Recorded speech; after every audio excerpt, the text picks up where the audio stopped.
بسم الله الرحمن الرحيم. هدي أتسكو أركتد دون حنون برر عدك أو كحرمة أم حبايبي يالتد قفع قللان أو جوكتا أديكو ديك توفا مرر كقار وحلقيد أو كدبتا دونت إني وحكاجة تاغين مر والبا وكله كوس أدك يميسان كاغو سيدخ ساه أولوما ومهم إن عشر كان سفي عن أودغيستد لنا وداكتد بلشدة magacaygu waa Dr. Mahdi waxaan ka mid ahay dhakhaatiirta ka howlgasha isbitaalada East End. Astaamaha kore waxay tilmaan u noqon karaan kansarka dhuunta ku dhaca.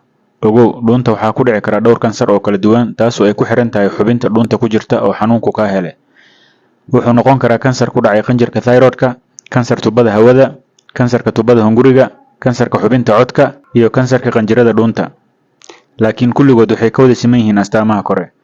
way dhici kartaa inaad qabtid cudurro lahaan kara astaamaha kore kansarna aan ahayn. Waxaa ka mid ah caabuqa dhuunta gala, burooyinka aan kansarka ahayn oo dhuunta ku samaysma iyo gaaska laabdilaaca. Laakiin waa muhiim in laga shaki baxo kansar hadiiba aad leedahay astaamaha kore. Badanaa kansarada dhuunta ku dhaca waxaa lagu arkaa dadka sigaarka iyo tubaakada aad u isticmaala, jeermisyada fayraska ee dhuunta gala sida Epstein-Barr virus iyo Human Papilloma virus, iyo haddii qoyskaaga hiddo u leeyihiin kansarka dhuunta ku dhaca. Markaa dhakhtarka timaadid waa lagu wareysan doonaa, waana lagu weydiisan doonaa, dhiigag ayaa laga qaadi doonaa, sawirro ayaana dhuunta laga saari doonaa. Haddii lagu arko kuus shaki keeni kara, dheecaan ama muunad ayaa laga qaadi doonaa kuuskaas, kadibna wixii laga helo ayaa laga daaweyn doonaa. Kansarka dhuunta ku dhaca waa midka ay bulshada ugu walwal badan tahay. Qof walba quuman qaba ama gaaska laabjeexa qabo ama qanjirada dhuuntu bararsan yihiin isagoo kansar isaga shakisan ayaan isbitaalada ku aragnaa. Sidaa darteed ogow, kansar sidiisaba ma lahan qandho iyo qarqaryo. Taasi waxay astaan u tahay caabuq.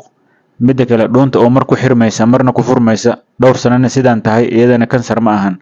Waxay noqon kartaa gaas ama xasaasiyad. Sida awgeed waa muhiim inaad mar labaad dib u dhageysataa astaamaha aan kor ku soo xusay. Haddii aad talo dhakhtar u baahan tahay, fadlan la soo xiriir dhakhtarka cunaha, dhagaha iyo sanka oo aad maalin walba ka helaysid xarunta. Waana mahadsantahay.